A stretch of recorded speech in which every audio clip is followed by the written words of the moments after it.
दे धडक बेधडक आपल्या परिसरातील ताज्या घडामोडी, घटना, समस्या, विविध क्षेत्रातील सर्वदूर बातम्या पाहण्यासाठी लोकशक्ती लाईव्ह न्यूज चॅनलला सबस्क्राईब करा आणि नोटिफिकेशन मिळवण्यासाठी बेल आयकॉनला प्रेस करा।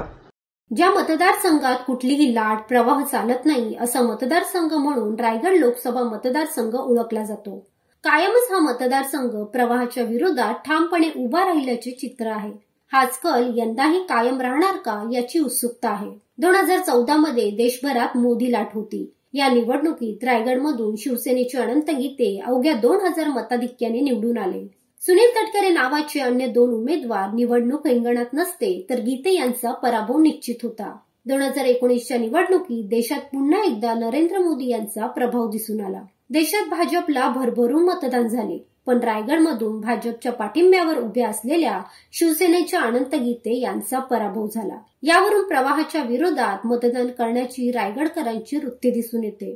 2019च्या विधानसभा निवडणुकीसाठी शिवसेना भाजपा युती झाली होती, मात्र उरणची जागा भाजपाला हवी होती। नियमानुसार ही जागा शिवसेनेकडे गेली। शिवसेनेचे मनोहर शेठ भोईर यांना उमेदवारी मिळाली, त्यामुळे भाजपाच्या गोटात नाराजी पसरली। भाजपाचे महेश बालदी हे इच्छुक होते, यांनी निवडणूक लढवण्याचा चंग बांधला होता, त्यामुळे ते अपक्ष म्हणून उभे राहिले। भाजपाने युती धर्म पाळला नाही। त्यांनी सरळ हस्ते बालदी यांना मदत केल्याने ते 74,549 मतांनी विजयी झाले। हे उघड सत्य आहे। आता रायगड लोकसभा मतदारसंघ हा राष्ट्रवादी अजित पवार गटाकडे जाणार आहे, मात्र हा मतदारसंघ भाजपाला हवा आहे। त्यामुळे आता भाजपने आपला प्लॅन बी ऍक्टिव्हेट करण्याकडे मोर्चा वळवल्याचे दिसत आहे। रायगडची जागा त्यांच्या हातून निसटत असल्याने ती आपल्याकडेच राहावी यासाठी भाजपाने उरण पॅटर्न राबवून धैर्यशील पाटीलांना बळ देण्याची तयारी करत असल्याची जोरदार चर्चा आहे।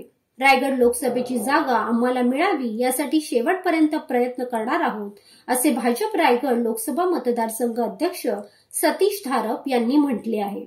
इंडिया आघाडी अनंत गीते यांच्या प्रचाराला लागली असताना महायुतीमध्ये मात्र बैठकांचे सत्र सुरू आहे। शेवटच्या श्वासापर्यंत रायगडची जागा आपल्या पदरात पाडून घेण्याचे प्रयत्न भाजपाकडून केले जात आहेत।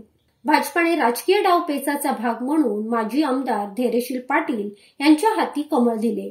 रायगडची जागा आपल्याला लढवण्यास मिळेल आणि आपण मोदी लाटेवर निवडून येऊ असे स्वप्न धैर्यशील पाटीलांना दाखवले।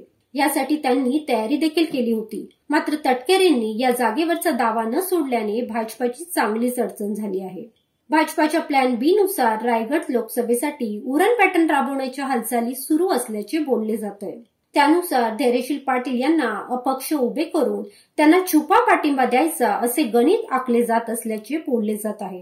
लोकशक्ती लाईव्हसाठी न्यूज ब्युरो रायगड। अशाच सच्चाई दर्शवणाऱ्या बातम्या पाहण्यासाठी लोकशक्ती लाईव्ह न्यूज चॅनलला लाईक करा, शेअर करा आणि सबस्क्राईब करा।